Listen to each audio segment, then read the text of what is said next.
Hey nerds, what's up? Today it's time to talk about Madship by Robin Hobb, which is the second book in the Liveship Traders trilogy. Now, if you saw my first review, you know I was immediately obsessed with this trilogy, and Madship was no exception. It was another excellent installment. I did give it a 4.5, not a 5, so today we'll be talking about that 0.5 knockoff, but so good. I just loved it, and I am so excited for book 3. So today I am going to do a full spoiler review because I just like doing that more. So we're going to get into the nitty-gritty on all the characters, and let's get started. So let's start with the Althea, Brashen, and Paragon storyline. Just because this one was absolutely my favorite. I feel like it was a lot heavier on this in the first half of the book, and then in the second half, we didn't see as much from them, and that bummed me out. First, I will say, this is one of those books where I am invested in every storyline, so it's not necessarily a problem when it goes away. Like, every storyline has something good and interesting, but if I picked a favorite, it was this one, so I was just like, I just want more. Paragon is still best boy. I love him. I think he actually is my favorite live ship. Like, okay, it's gone to the top. One of my favorite characters. Let's talk about his story a little later when we get into the whole live ship thing. But I will talk about his relationship with Amber. I didn't talk a ton about Amber in my last review. I am super interested about Amber. Something's clearly going on with her. I am not a great predictor. So I'm just like, she definitely knows things about like dragons and stuff like that. I wonder if I remembered more about Farseer. Yeah, Farseer trilogy. I always want to call it the Realm of the Elderlings, but the whole thing is Realm of the Elderlings. The Farseer trilogy, I wonder if I'd recognize more, since clearly she knows a lot about that. And I might go do like a little like summary of those books, because it's been so long since I read them, maybe to help jog my memory. Anyway, this was a whole aside. Very interested in Amber. I really like her relationship with Paragon, and I'm very excited to see that continue. I am interested in her trying to carve into a live ship, like in terms of like how she fixed the hands on the live ship's name. I'm Althea. Loved that scene, and I'm super interested in her trying to carve Paragon new eyes. Like, I'm super curious about that, so I wonder if that's going to happen in the next book, but I do love the relationship. I also think like the Althea love triangle was done very well, and I can say that as a absolute hater of love triangles, mostly because it doesn't do any of the things that usually annoys me about love triangles. I will say it's like very typical in terms of a love triangle. Like, it's we have this like super nice stable guy who hasn't ever done anything, and girl decides she likes like scrappy boy from her youth better. Like, I kept thinking of like Sweet Home Alabama, The Notebook, and whatever books, like things like that. However, I think it's done really well here for a few reasons. Like, I like Greg as a person. He seems great, and your heart really goes out for him because, of course, he's going to be into Althea. She's awesome. Althea is my favorite character. Did I say that? Althea is my favorite character. I love her. She's amazing. So I get why he would like her, and, you know, he's a good person. But at the same time, there is this tension there of like, Greg likes Althea because of who she is, and because of how adventurous she is, and how much she loves live ships, and how maybe unusual that is, particularly in the current climate of Bingtown. But at the same time, he expects her to give up all that stuff that he loves about her if they were to get together. And I think that's such an interesting, almost like hypocrisy of his character, that he loves her for her non-traditional kind of presentation in terms of Bingtown, but then he expects her to fulfill a traditional role if they did end up getting married. And so it's like, yes, I have a lot of sympathy for him, and I am bummed that I could tell from the get-go that Althea would just never, like, Althea could come to love him, but there was this tension of perhaps she would stay stagnant with Greg. Like, Greg wouldn't necessarily demand a lot of her in terms of her character growth. He would demand things that maybe would never make her happy, and they wouldn't necessarily challenge each other. And maybe I found that really relatable because I feel like, I mean, this was back in the day. I have been married for a while, so not now. But, you know, back in the day, I feel like I dated someone like that, where it's like, man, I cannot give you a reason that there is anything wrong with this person. It's just that they will not necessarily rise or challenge me in the way or help me grow or each other grow in that way. This is all to say I'm unfortunately an absolute Althea and Brashen shipper, which it's not often that happens to me. Usually I'm just like, whatever, you know? I do fully ship them. The thing is like, Brashen not only likes Althea for who she is, but like really for who she is. And you just know that Brashen would never be like, Althea, you can't be on a ship. Like he'd never say that to her. And with their history, I'm just, you know, I'm into it. I can't believe I'm talking this long about a romance. This is rare. So you guys just have to appreciate it or not appreciate it. I don't know. I like that Hobb uses the miscommunication trope, but not in the way that wants me to make me tear my hair out. Althea and Brashen do have a lot of miscommunication in this book. They're both holding feelings back and they're all kind of misunderstanding each other's energy, but I feel like it doesn't go on too long, and I feel like the consensus they come to just feels very natural and realistic, where they kind of fall into an old pattern and that helps them kind of heal from the hurt they've done to each other. So I really just liked how that was fully come. I'm really happy for Brashen in this book. I thought it was going to go much worse for him. I was very nervous at the end of the last book and at the beginning of this book when he's kind of falling back into old habits and his Sindon habit and stuff like that. But I feel like he was able to kind of grow out of it in this book. Like I'm still prepared for devastation next book, but I really liked, I just like Brashen a lot. I like kind of his struggles, and I think him and Althea are very good foils for each other. They're the same in ways that are kind of difficult, but also different in ways that are complementary. I liked the whole story. I just want the best for Brashen ultimately, so please, please, please. I just have no faith it's going to actually happen because this is a Robin Hobb book. And I just know I have a ton of Brashen fans here. A lot of people were disappointed I didn't talk about him more. So I do want to say at one point I messaged a friend that Brashen was the only man in the book not giving me the ick. So there you go. Okay, let's actually talk about the Paragon live ship sea serpent thing kind of right now. So I was pretty devastated by the reveal that live ships aren't happy being live ships, that they're dead. I kind of sensed that this was going to happen. It was very clear when you hear that Rain can hear the dragon from within the wizard wood.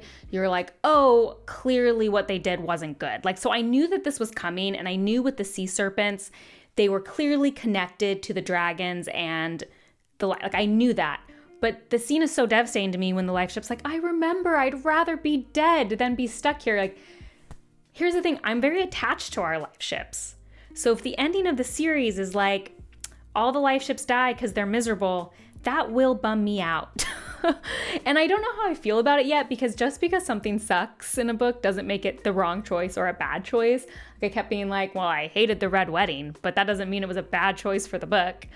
So I'm like, up and down about this. The sea serpent stuff is usually the most boring parts of the book for me. They were definitely the most boring part of Ship of Magic.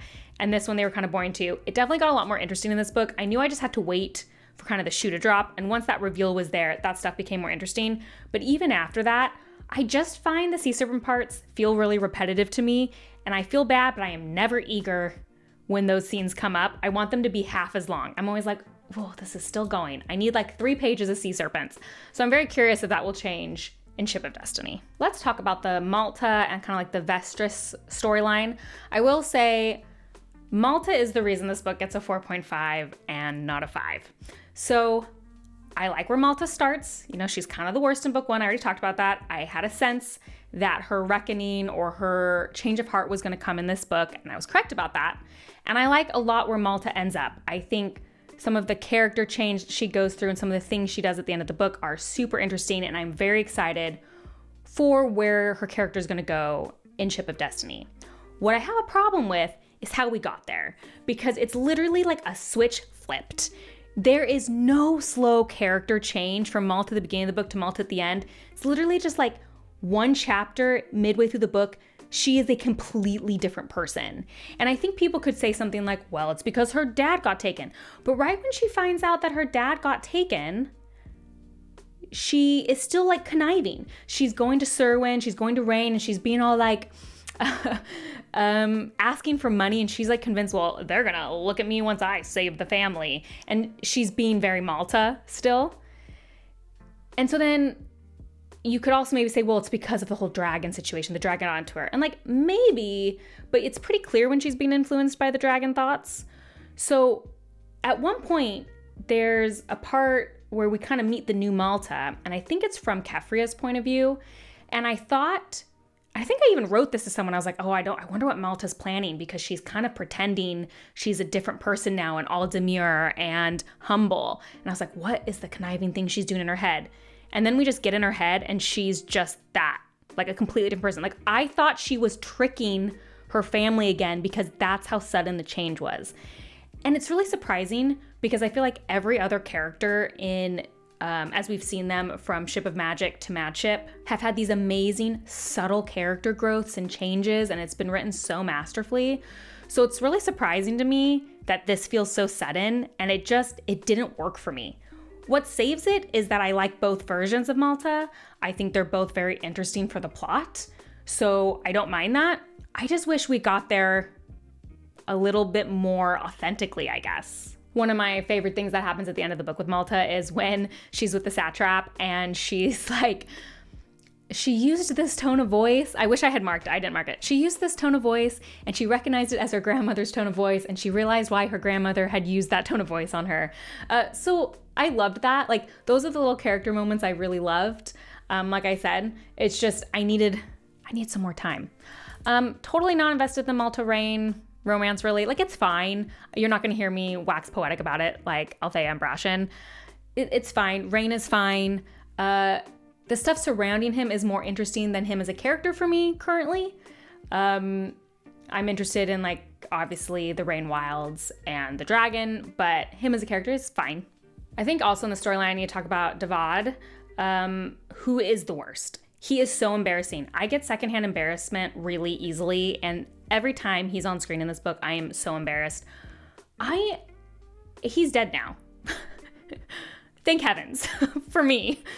Could not have been less sad about a death. What I am sad about is that the Vestrits just like put up with it for so freaking long. Like, at some point I was just, Malta's got the right of it. Like, can we please just get rid of him? And I get the whole thing. Like, I get it. Like, you don't just drop people, but do we have to be so involved with him all the time? So I'm not sad about it. Speaking of Davad, this was one of my favorite scenes with him, when he's talking to Sirilla, but it's from Davad's point of view. "Don't fret about your gown," he whispered to her. "I am sure that all of Bingtown will honor you for your position, no matter what you are wearing." For an instant, the poor thing just stared at him wide-eyed. Then she smiled. "Why, Trader Restart, how kind of you to attempt to be comforting." That was so funny. I thought it was particularly brilliant getting to see that from Davad's point of view. Because I think, is that his only point of view in both books? I'm not 100% on that, but if it's one of very few, if not the only one. And so seeing him give that horrible reassurance and then to have her come back and say, well, thank you for trying, like, thank you for attempting to be comforting. I just thought that was a really great scene. So then we've got our Kennit, Wintrow, Vivacia, Kyle kind of storyline. Kennit is so gross. Like, I know I talked in the last book about what a great character Kennit was because he is so gross and not a good person, but it's his inner thoughts are so different than how he presents to the world. Well, we just took that to a whole new level in book 2. He is just so gross. I knew before they even spell it out for us that he was going to want a Wintrow baby, and it was so obvious to me. And then, you know, he does. It's just like, ew. Gross. I think with Kennit, I love how we've kind of gotten peeks into his childhood trauma, and I am curious right now about, are we going to contend with that trauma and have Kennit really change who he is? Because his experience with Vivacia when he was almost dying and Wintrow, there has been a connection forged between him and Wintrow, and it's very interesting how Kennit is often his most authentic when interacting with Wintrow. Not always, obviously. I just talked about Babygate. But there's like these moments where he becomes like a feeling person. I'm also wondering if the wizard wood charm that he wears is connected to him in a different way than I imagine. Like maybe it's just normal wizard wood and there's nothing there, but I'm also like, is that a part of Kennit that he used to have, like his real empathy and feelings that have now been put into that? So I'm curious to see where that goes. Mostly I think it brings up interesting questions with Kennit, like if you achieve good things that help sincerely many people, but your motivations are the opposite. You are not a good person inside, and all of your motivations have been for the completely wrong reasons, but you still do good. What is the balance sheet on that in your life?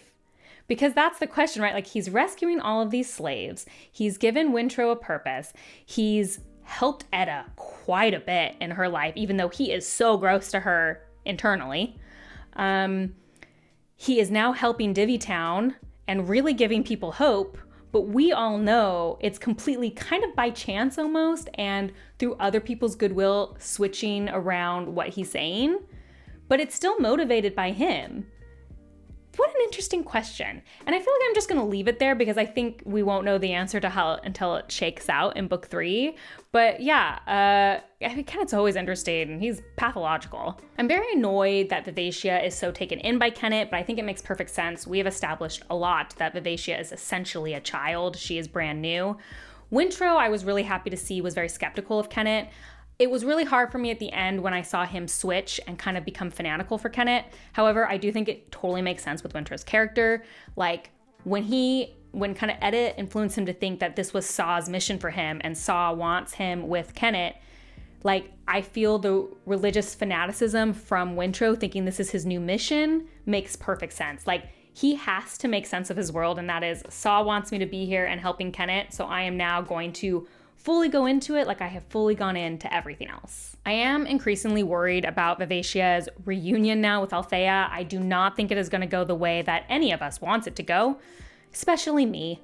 But we'll worry about that when we get to it. Loved Etta learning to read. That was a fun scene. Let's talk about Kyle when I talk about future books, because Kyle was actually in this book relatively little, and I'm going to talk about that later. The last storyline I would say would be the Satrap and Sirilla storyline. I don't have a ton to say about this one. I liked Sirilla. I thought it was very interesting to finally get that other view. This is definitely the storyline that made me feel the most like book 2 is clearly the setup book.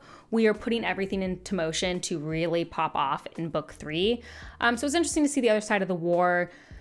I'm interested to see how Sirilla inserts herself into Bingtown and how that changes the politics there. Her storyline is obviously devastating. I think Hobb handled it really well. I do get skeptical of often, as you guys know if you've been here, of sexual assault storylines, and I think this one was handled really well. So I'm interested how that is going to play out in Ship of Destiny. The Satrap is gross. There's not much, like he's gross from beginning to end. Gross child. So very like, I do love that he and Malta are kind of clashing at the end, and I'm curious to see if that continues, because it is a great juxtaposition, because in many ways the Satrap, you know, is so childish for his age, and Malta was acting childish, and now her reconciling that, I do think is really great for her character development. Okay, so future books. First, please let there be one live ship that is happy being a live ship and survives and doesn't want to be sucked into the dragon stuff. Sorry, just had a thought. Let's go back. I'm just going to say I hope it's Paragon. I hope Paragon's like, actually, you know what? I'm good being a ship. I can stay here. We can be happy. What if, though? Well, no, they're dead. I was like, what if they find a way to like reabsorb their memories and stuff into the sea dragons, and then the sea serpents like hatch and become dragons, and then it still has the ship's personality? Because that wouldn't be so sad if I still got to have them, if that's even a possibility. So I'd also accept that, but I don't think that's possible. It seems to me that they are dead. So anyway, I hope a ship is happy, and my guess, if there's any ship, ironically, that would be happy staying a live ship, I would say it was Paragon, because he seems to have come to terms with a lot of stuff. The Kyle situation. So here's the thing. Last book review, I said the hatred for Kyle was one of the only things I knew about like this trilogy. And he just wasn't in book 2 very much at all, just kind of the beginning, still being the worst, but we didn't have to see him very much. And then he just gets kind of off put on this island. I am so worried for book 3. Look, there is a possibility that his behavior in book 1 is just so standout that people talk about it that much. That's very possible. I don't know if I've ever hated a character as much as Kyle. He is definitely like in the top 5 hated characters. So it's possible. But it feels like to me, since it's such a big point people talk about in this trilogy, that Kyle will be coming back with a vengeance in book 3, and I am not looking forward to that. I have never hoped to be more wrong about a prediction. What's gonna happen with, Althea, Malta, the dragon? I don't know. If I have one happy ending, can it be Althea? Althea and Brashen, can they just be happy? That's like, I'm just asking for that. I know there's gonna be collateral damage next book. I'm asking for that. Book 2 really felt like a setup book, so I really can't, for me, like I'm not a good predictor. I'm like, okay, we gotta deal with this war. We gotta deal with the live ships. I really think most of the live ships aren't gonna be there at the end, which is like a bummer. That's, I guess, my prediction, is that they're not gonna be happy once they've remembered what they used to be. I thought the dragon was gonna be a huge antagonistic force, but she seemed a lot happier once she was released, so I'm very curious how that relationship will grow between like Malta and Rain. So I'm excited for that. Ultimately, I really loved this book, and I'm very excited for book 3. I'm a little nervous because Farseer book 3 is where that trilogy lost me. I really liked the first 2 books, and the 3rd book was fine, but didn't quite live up to the other books for me. It was a little bit of a lackluster ending. I love these first 2 books way more than I ever loved Farseer, and I already liked that. And so I will be heartbroken if the ending doesn't feel good or satisfactory. That doesn't mean happy. I am realistic. This is a Hobb book. But I hope, that's my hope. So yeah, fantastic book. Very excited for book 3. If it lives up to these ones, this will definitely be in my new favorite trilogies of all time. Like definitely my favorite series, if the 3rd book lives up. So tell me what you thought about these thoughts. Tell me your favorite characters from Madship. Do not give me any hints, spoilers, vague posting about book 3. I want to go in blind. And as always, if you like these kind of reviews, please like and subscribe. That's the best way to support me. And if you want to see what I'm currently reading, as well as other nerdy rants, you can check me out on Instagram at bookborn.reviews. I'll see you next time. Bye.